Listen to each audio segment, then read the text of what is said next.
আসসালামু আলাইকুম।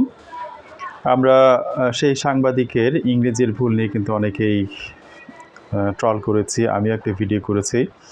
তো তিনি কি করতে পারতেন সেগুলো নিয়ে। কিন্তু আমরা বাংলা নিয়ে যে কোথায় যাচ্ছি, আমরা সরাসরি রসই দীর্ঘইর ব্যবহার আমরা জানি না। আপনারা যারা খুব বেশি ফেসবুক ইউজ করেন তারা কিন্তু দেখবেন স্বরেয়র জায়গায় আমরা অন্তস্থর জায়গায় আমরা রসই দিচ্ছি, আর রসইয়ের জায়গায় আমরা স্বরেও দিচ্ছি। তো এই ভুলটা কেন? সামান্য বিষয়, সামান্য উচ্চারণ আমরা করতে পারি না কেন? তো আমি আজকে একটি পোস্টে দেখলাম যে ছাগল সম্পর্কে বর্ণনা করা হচ্ছে যে সারাদিন খাই না। তো সারাদিন খাই না যদি হয় তার মানে ওনার নিজের সম্পর্কে বলছেন। তারপরে যেহেতু উপরে ছাগল চিত্র দেওয়া আছে আর নিচে তিনি বললেন যে আদার রস খাওয়ানো হয়েছে, ডাক্তার দেখানো হয়েছে, তারপরে কোনো উপকার পাওয়া যাচ্ছে না।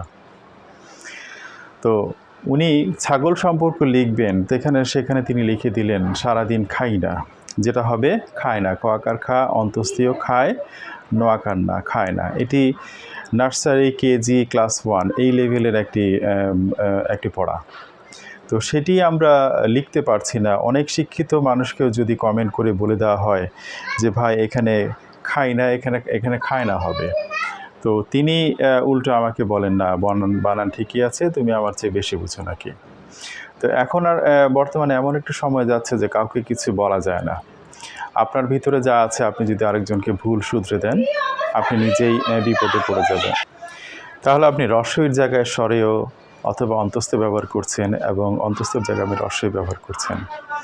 এগুলি কেন? আপনারা কি এগুলি জানেন না, নাকি জেনে শুনে ব্যবহারটা করছেন, নাকি আপনারা কনফিউজড? আর একজন কনফিউজড হলে আমরা যারা সবাই ব্যবহার করি সবাই কিন্তু কনফিউজড হচ্ছি।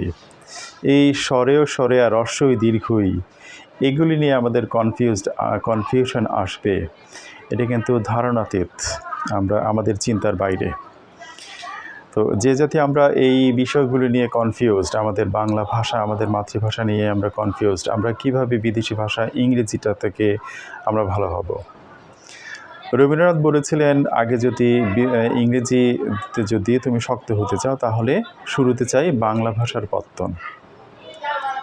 তো বিষয়টা হতে হবে এরকম যে আগে চাই বাংলা ভাষার গাঁথনি, তারপরে ইংরেজি ভাষার পত্তন। জি, তো আপনি যদি মাতৃভাষাতে যদি আপনি শক্ত হতে না পারেন, বিদেশি ভাষা কোনোভাবেই আপনি আয়ত্ত করতে পারবেন না।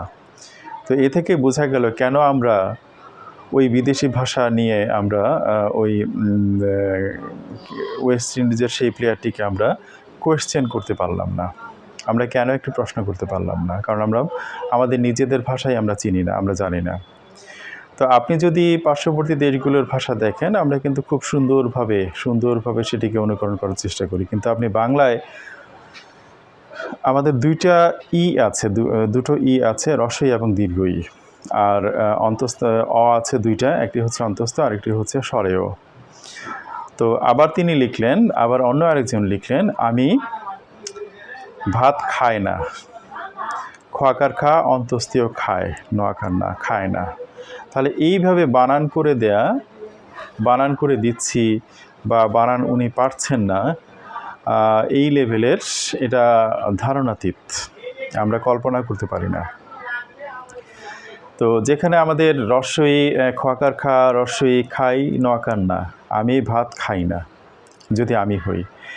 আর যদি ছাগলটির ব্যাপারে হয় তাহলে হবে ছাগলটি সারাদিন ভাত খায় না, খোয়াকার খা অন্তস্থীয় খায়, নোয়াকার না খায় না। তাহলে এই বিষয় নিয়েও আমাদের ভিডিও করতে হয়।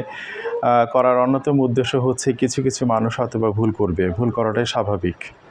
কিন্তু এই ভুল ফেসবুকে প্রচারিত হয়ে অন্যরা যে এমনভাবে ভুল করছে, প্রচারিত হচ্ছে, সংক্রমিত হচ্ছে, তাতে এমনভাবে ধরা পড়ছে যে ওটাই যেন সঠিক। খোয়াকার খা রস্বই খাই, নোয়াকার না খাই না, কিন্তু সঠিক না, খায় না। আমার বেলা যদি বলি তখন লিখবে খায় না, আমি ভাত খায় না।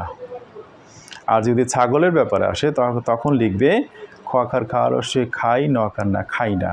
মানে আমি ছাগল হয়ে গেলাম আর আপনি নিজেকে ছাগল বানিয়ে ফেললেন, আর ছাগল মানুষ হয়ে গেল সামান্য একটি বানানোর জন্য, উচ্চারণের জন্য। তো আশা করছি এই বিষয়গুলি আপনারা মাথায় রাখবেন। আর আগামীতে একটি ভিডিও দেব ভালো স্কুল বিষয়ে আন্তর্জাতিক যে মেথডগুলি আছে সেই মেথডের উপরে একটি ভালো স্কুলের বৈশিষ্ট্য কী হতে পারে সেগুলো নিয়ে একটি ভিডিও দেব। আশা করছি সাথেই থাকবেন। যদি এই ভিডিওটি ভালো লাগে আমার জন্য দোয়া করবেন এবং এই ভিডিওটি শেয়ার করবেন। আজ এ পর্যন্ত। আসসালামু আলাইকুম।